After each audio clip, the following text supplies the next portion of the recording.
ഇന്നത്തെ വചനചിന്ത മനുഷ്യർ മറക്കുന്നത് നല്ലതിന്. ഉൽപ്പത്തി പുസ്തകം 41 അധ്യായം 50-51 തിരുവചനങ്ങൾ.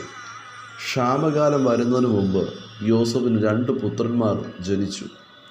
അവരെ ഓനിലെ പുരോഹിതനായ പോത്തിഫറിൻ്റെ മകൾ ആസ്നത്ത് പ്രസവിച്ചു. എൻ്റെ സകല കഷ്ടതയും എൻ്റെ പിതൃഭവനമൊക്കെയും ദൈവം എന്നെ മറക്കുമാറാക്കി എന്ന് പറഞ്ഞ് യോസേഫ് തൻ്റെ ആദ്യജാതന് മനശ്ശെ എന്ന് പേരിട്ടു.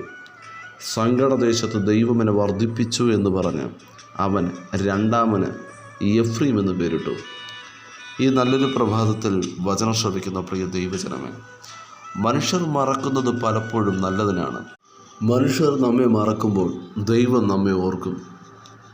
മനുഷ്യർ നമ്മെ മറക്കുമ്പോൾ നാം ദൈവത്തെക്കുറിച്ച് ഓർക്കും, നാം ദൈവത്തെ അറിയും. മനുഷ്യർ നമ്മെ തള്ളിക്കളയുമ്പോൾ, മനുഷ്യർ നമ്മെ മറക്കുമ്പോൾ, മനുഷ്യർ നമ്മെ ഒറ്റപ്പെടുത്തുമ്പോൾ ഓർക്കുക, നമ്മെ കാണുന്ന ഒരു ദൈവമുണ്ട്, നമ്മെ കരുതുന്ന ദൈവമുണ്ട്. നമ്മുടെ കൂടെ ദൈവമുള്ളപ്പോൾ നാം എന്തിന് മനുഷ്യനെ ആശ്രയിക്കണം? മനുഷ്യർ മറക്കുന്നത് നല്ലതാണ്. ദൈവം നമുക്ക് ഏറ്റവും ശ്രേഷ്ഠമായത് നൽകുവാനിടയാകും.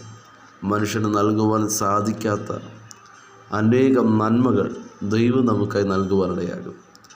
അതിനാലാണ് ഭക്തനായ ദാവീദ് വിളിച്ചു പറഞ്ഞത് 118 സങ്കീർത്തന പുസ്തകം 8 തിരുവചനം, മനുഷ്യനിൽ ആശ്രയിക്കുന്നതിനേക്കാൾ യഹോവയിൽ ആശ്രയിക്കുന്നത് നല്ലത്, പ്രഭുക്കന്മാരിൽ ആശ്രയിക്കുന്നതിനേക്കാൾ യഹോവയിൽ ആശ്രയിക്കുന്നത് നല്ലതെന്ന്.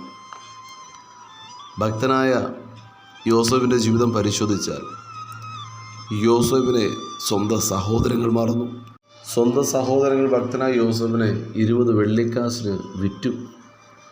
ഭക്തനായ യോസേഫ് പോത്തിഫറിൻ്റെ ഭവനത്തിലായിരിക്കുമ്പോൾ പോത്തിഫറിൻ്റെ ഭാര്യ യോസേഫ് ചെയ്ത സകല നന്മകളെയും, യോസേഫ് ചെയ്ത സകല സൽപ്രവൃത്തികളെയും മറന്ന് യോസേഫിനെ വശീകരിക്കാൻ ശ്രമിച്ചു.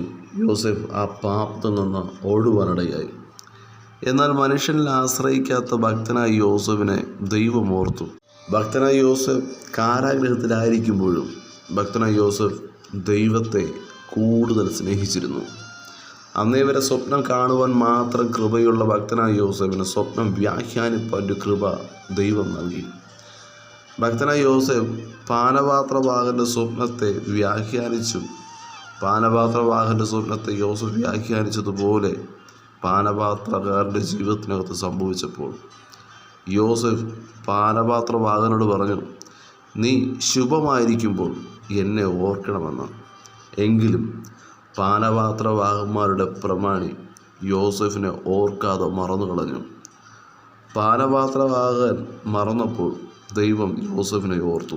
ദൈവം യോസേഫിനെ കുറിച്ച് ഓർത്തപ്പോൾ ദൈവം രാജാവിനെ തട്ടി ഉണർത്തി. രാജാവ് ആളയച്ച് യോസേഫിനെ വിളിപ്പിച്ചു. ഓർക്കണം, കാരാഗൃഹത്തിൽ നിന്ന് മന്ത്രിസ്ഥാനത്തേക്ക് ഭക്തനായ യോസേഫിനെ ദൈവം എത്തിച്ചു എന്നുള്ളതാണ്. വചനം ശ്രവിക്കുന്ന പ്രിയ ദൈവജനമേ, കരുതാമെന്ന് പറഞ്ഞ മനുഷ്യർ നമ്മെ കരുതിയില്ലെങ്കിലും, മറക്കത്തില്ല എന്ന് പറയുന്ന മനുഷ്യർ നമ്മെ മറക്കുമെങ്കിലും ഓർക്കുക, നമ്മെ ഏത് നിമിഷവും നമ്മെക്കുറിച്ച് ഓർക്കുന്ന, നമ്മെ കരുതുന്ന, നമുക്ക് വേണ്ടുന്ന നന്മകൾ തക്ക സമയം നൽകുന്ന കർത്താവ് യേശുക്രിസ്തു നമ്മുടെ കൂടെയുണ്ട് കേട്ടോ. വിശുദ്ധ വേദപുസ്തകം പരിശോധിച്ചാൽ ഒറ്റപ്പെട്ടവരുടെ മധ്യേ, തള്ളിക്കളഞ്ഞവരുടെ മധ്യേ കർത്താവ് യേശുക്രിസ്തു കടന്നു വന്നിട്ടുണ്ട്. ഭൂതഗ്രഹസ്ഥനായ മനുഷ്യൻ ലഗിയോൻ ബാധിച്ച് സമൂഹം തള്ളപ്പെട്ടു, സമൂഹം അദ്ദേഹത്തെ ഒറ്റപ്പെടുത്തി. എന്നാൽ ഗദരദേശത്ത് കർത്താവ് യേശുക്രിസ്തു അവനു വേണ്ടി പുറപ്പെട്ടു. അവൻ കല്ലറകളിൽ ഉറങ്ങിയിരുന്നു, കല്ലെടുത്ത് സ്വന്തം ശരീരത്തെ ചതച്ചിരുന്നു. വസ്ത്രം പോലും ധരിക്കാതെ ബോധമില്ലാതെ നടന്ന മനുഷ്യൻ്റെ ജീവിതത്തിലേക്ക് കർത്താവ് യേശുക്രിസ്തു കടന്നു വന്നപ്പോൾ അവൻ വിലയുള്ളൊരു മനുഷ്യനായി മാറി.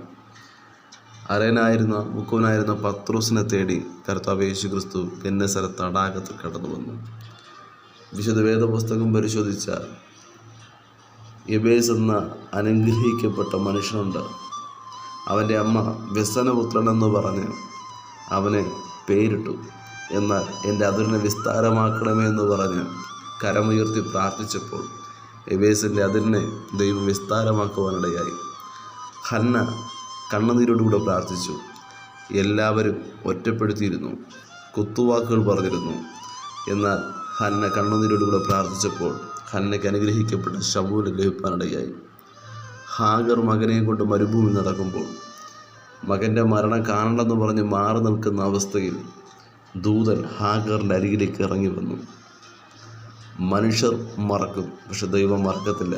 മനുഷ്യൻ്റെ കരുതൽ പകുതി വഴിയിൽ നഷ്ടമാകും. ഭക്തനായ അബ്രഹാം ബാലനും ഹാഗറിനും അല്പം ഭക്ഷണം നൽകിയിട്ടുണ്ടായിരുന്നു, അല്പം വെള്ളം നൽകിയിട്ടുണ്ടായിരുന്നു. എന്നാൽ മരുഭൂമിയുടെ അവസ്ഥ കടന്നു വന്നപ്പോൾ കരങ്ങളിലുള്ള ജലവും കരങ്ങളിലുള്ള ആഹാരവും തീർന്നുപോയി. എന്നാൽ ദൈവം നൽകുന്നത് ഒരിക്കലും തീരത്തില്ല. കർത്താവ് യേശുക്രിസ്തു ചെയ്ത ആദ്യ അത്ഭുതം അടയാളമെന്നത് ഗലീലയിലെ കാനാവിലെ കല്യാണ വിരുന്നിൽ പച്ചവെള്ളത്തെ വീഞ്ഞാക്കുക എന്നതായിരുന്നു. അപ്പനും അമ്മയും മകന് വേണ്ടി കരുതി വച്ചിരുന്ന വീഞ്ഞ് 3-ാം നാളായപ്പോൾ തീർന്നുപോയി. യഹൂദന്മാരുടെ ആചാരപ്രകാരം 7 ദിവസം വിവാഹം അവർ ആഘോഷിക്കും. എന്നാൽ 3-ാം നാൾ അപ്പനും അമ്മയും മകനു വേണ്ടി കരുതി വെച്ച നന്മകൾ തീർന്നുവെങ്കിൽ കർത്താവ് യേശുക്രിസ്തുവിൻ്റെ കരം ചലിച്ചപ്പോൾ വലിയൊരു നിറവ് ആ ഭവനത്തിനകത്ത് സംഭവിക്കാനിടയായി. വചനം ശ്രമിക്കുന്ന പ്രിയ ദൈവജനമേ, വചനം ശ്രമിക്കുന്ന താങ്കൾക്ക് വേണ്ടി കർത്താവിൻ്റെ കരം ചലിക്കുക. മനുഷ്യർ മറക്കും, പക്ഷേ ദൈവം മറക്കത്തില്ല. മനുഷ്യർ നമ്മെ കരുതാമെന്ന് പറയും, പക്ഷെ കരുതത്തില്ല. എന്നാൽ കരുതുന്ന നമ്മെ ഓർക്കുന്ന ദൈവമുണ്ട്. കർത്താവിൽ പൂർണ്ണമായി ആശ്രയിക്കുക. ഈ നാളിൽ വൻ കാര്യങ്ങൾ കർത്താവ് വചനം ശ്രമിക്കുന്ന താങ്കൾക്ക് വേണ്ടി ചെയ്യുവാനിടയാകും. ഈ നാളുകളിൽ കർത്താവിനായി മുന്നോട്ട് ഓടുവാൻ വചനം ശ്രമിക്കുന്ന ഏവർക്കും കർത്താവ് കൃപയും അധികാരം നൽകുമാറാകട്ടെ. God bless.